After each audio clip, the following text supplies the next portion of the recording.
Let's go to Kentucky. Exciting race. So one of my friends, Senator Jim Bunning, who threw out the first pitch last night at the World Series, is retiring. And so there's several Democrats running there and some good good Republicans. The most prominent Republicans in the race are Secretary of State Trey Grayson and Rand Paul. Rand is an eye surgeon. He's a son of Congressman Ron Paul. I've had a chance to meet with Rand. I have talked with Trey over the phone. Two good candidates. Eric, why don't you give us a little perspective of these candidates? Well, Senator, Trey Grayson seems like a real nice guy, but I'm not really sure about where he stands on things. Up until a few days ago, his campaign website only said he was for Kentucky values, but didn't contain any substantive policy positions. We do know he used to be a Democrat and supported Bill Clinton, which is a little bit concerning. He's also a favorite of the Republican establishment in Washington that pushed us on earmarks, bailouts, record deficits, and TARP.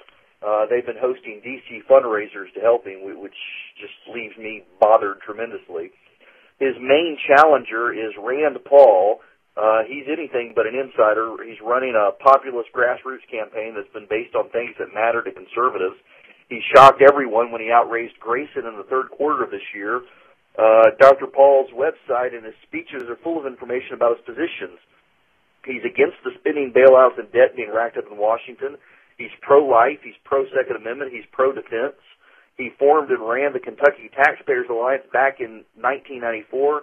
He's been fighting for low taxes and less spending for 15 years in Kentucky.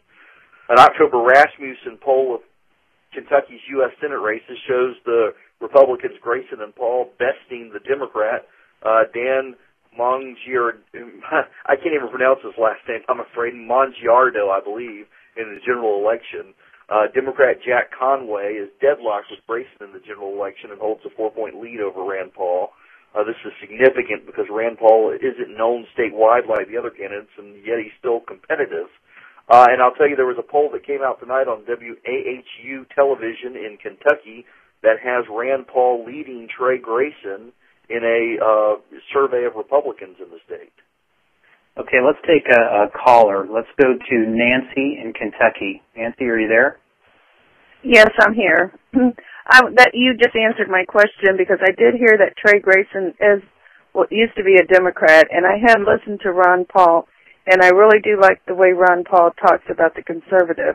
Now, is this the true Rand Paul, or is this just the politician Rand Paul? Okay, thanks for your question. Well, I can just speak to that. This is DeMint. Had a chance to meet with Rand in my office. He took the time to come from Kentucky, sit in my office. We talked about a lot of issues, and this guy's been at it a long time. He's not a radical right-wing nut. He is sincere in his belief in what limited government, personal responsibility, free enterprise, just the principles of freedom. He's dead on, and I felt real good about the meeting that I had with him.